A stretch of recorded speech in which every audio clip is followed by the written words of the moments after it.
Considered by many to be one of India's greatest emperors, Ashoka expanded Chandragupta's empire to reign over a realm stretching from present-day Afghanistan in the west to Bangladesh in the east. Beyond the edicts of Ashoka, biographical information about him relies on legends written centuries later, such as the 2nd century CE Ashoka Vandana, narrative of Ashoka, a part of the VIVAAN'S, and in the Sri Lankan text Mahavamsa, Great Chronicle. The Buddhist legends about Ashoka exist in several languages, including Sanskrit, Pali, Tibetan, Chinese, Burmese, Sinhala, Thai, Lao, and Khotanese. For example, both Ashoka Vandana and Mahavamsa mention that Ashoka's queen Tishyrakshita had the Bodhi tree destroyed. The 12th century text Rajatarangini mentions a Kashmiri king Ashoka of Gonandiya dynasty who built several stupas. Some scholars, such as Aurelstein, have identified this king with the Maurya king Ashoka, others, such as Ananda W. Ashoka's inscriptions mention his title Devanampriya, Sanskrit, Devanamapriya, beloved of the gods. The exact date of Ashoka's birth is not certain, as the extant contemporary Indian texts did not record such details. Ashoka Vandana states that Ashoka's mother was the daughter of a Brahmin from Champa, and was prophesied to marry a king. According to the 2nd century historian Appian, Chandragupta entered into a marital alliance with the Greek ruler Seleucus Nicator, which has led to speculation that either Chandragupta or his son Bindusara married a Greek princess. According to the Ashoka Vandana, Bindusara disliked Ashoka because of his rough skin. While legends suggest that Bindusara disliked Ashoka's ugly appearance, they also state that Bindusara gave him important responsibilities, such as suppressing a revolt in Takshashila, according to North Indian tradition, and governing Ujjain, according to Sri Lankan tradition. According to the Ashoka Vandana, Bindusara dispatched Prince Ashoka to suppress a rebellion in the city of Takshashila 58, present-day Bhir Mount 59. This episode is not mentioned in the Sri Lankan tradition, which instead states that Bindusara sent Ashoka to govern Ujjain. The Ashoka Vandana states that Bindusara provided Ashoka with a fourfold army, comprising cavalry, elephants, chariots and infantry, but refused to provide any weapons for this army. According to the Sri Lankan tradition, on his way to Ujjain, Ashoka visited Vidisha, where he fell in love with a beautiful woman. Ashoka Vandana states that Bindusara's eldest son Susima once slapped a bald minister on his head in jest. The Mahavamsa states that when Bindusara fell sick, Ashoka returned to Pataliputra from Ujjain, and gained control of the capital. However, the story has obviously been exaggerated by the Buddhist sources, which attempt to portray him as an evil person before his conversion to Buddhism. Ashoka's Raminde pillar inscription states that he visited Lumbini during his 21st regnal year.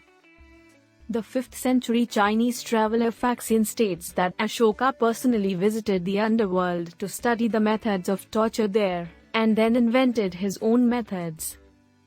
According to Ashoka's Major Rock Edict 13, he conquered Kalinga 8 years after his ascension to the throne.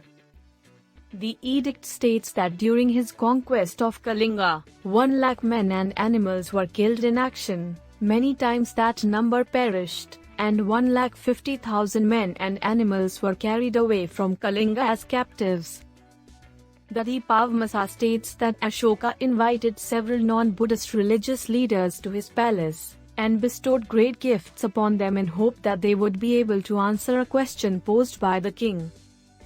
A story in the VIVAAN'S attributes Ashoka's conversion to the Buddhist monk Samudra, who was an ex-merchant from Shravasti. The VIVAAN'S states that a 7-year-old Buddhist converted Ashoka. Several Buddhist establishments existed in various parts of India by the time of Ashoka's ascension. The Ashoka Vandana states that Ashoka collected 7 out of the 8 relics of Gautama Buddha, and had their portions kept in 84,000 boxes made of gold, silver, cat's eye, and crystal. Ashoka's rock edict suggests that during his 8th-9th regnal years, he made a pilgrimage to the Bodhi tree, started propagating Dhamma, and performed social welfare activities.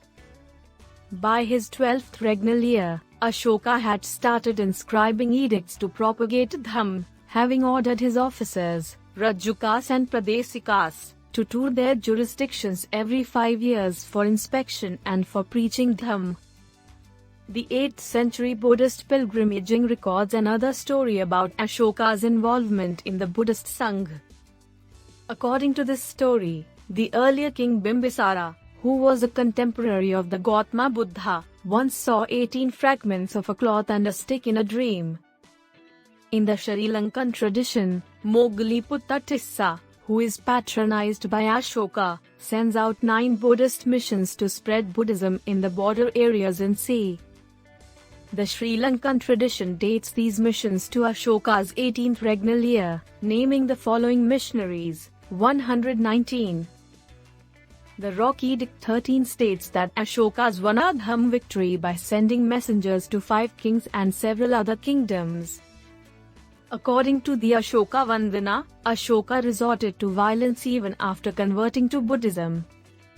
According to the Ashoka Vandana, a non-Buddhist in Punravardhana drew a picture showing the Buddha bowing at the feet of the Nirgrantha leader Gyatiputra. The legend states that on complaint from a Buddhist devotee, Ashoka issued an order to arrest the non-Buddhist artist, and subsequently, another order to kill all the Ajivikas in Punravardhana. Both Mahavamsa and Ashoka Vandana state that Ashoka extended favors and attention to the Bodhi tree, and a jealous Tissarakha mistook Bodhi to be a mistress of Ashoka. The Ashoka Vandana states that Tissarakha, called Tisharakshita here, made sexual advances towards Ashoka's son Kunala, but Kunala rejected her. Karuvagi is the only queen of Ashoka known from his own inscriptions. She is mentioned in an edict inscribed on a pillar at Allahabad. The extent of the territory controlled by Ashoka's predecessors is not certain, but it is possible that the empire of his grandfather Chandragupta extended northern India from western coast, Arabian Sea, to the eastern coast, Bay of Bengal, covering nearly 2/3 of the Indian subcontinent. Ashoka appointed the Dhamma Mahamata officers, whose duties included the welfare of various religious sects, including the Buddhist Sangha, Brahmins, Ajivikas, and Nirgranthas. Modern scholars have variously understood this Dhamma as a Buddhist lay ethic, a set of politico-moral ideas, a sort of universal religion, or as an Ashokan innovation. Ashoka instituted a new category of officers called the Dhamma Mahamatas, who were tasked with the welfare of the aged, the infirm, the women and children, and various religious sects. Historically, the image of Ashoka in the global Buddhist circles was based on legends, such as those mentioned in the Ashoka Vandana, rather than his rock edicts. These writers attribute Buddhism-related content to Ashoka's edicts, but this content does not match with the actual text of the inscriptions as determined by modern scholars after the decipherment of the Brahmi script. It is likely that the script was forgotten by the time of Faxian, who probably relied on local guides. These guides may have made up some Buddhism-related interpretations to gratify him, or may have themselves relied on faulty translations based on oral traditions. According to scholars such as Richard Gombrich, Ashoka's dharma shows Buddhist influence. It was later confirmed that it was not unusual to add oral messages to written ones, and the content of Ashoka's messages can be inferred likewise from the 13th Rock Edict. They were meant to spread his Dhamma Vijaya, which he considered the highest victory and which he wished to propagate everywhere, including far beyond India.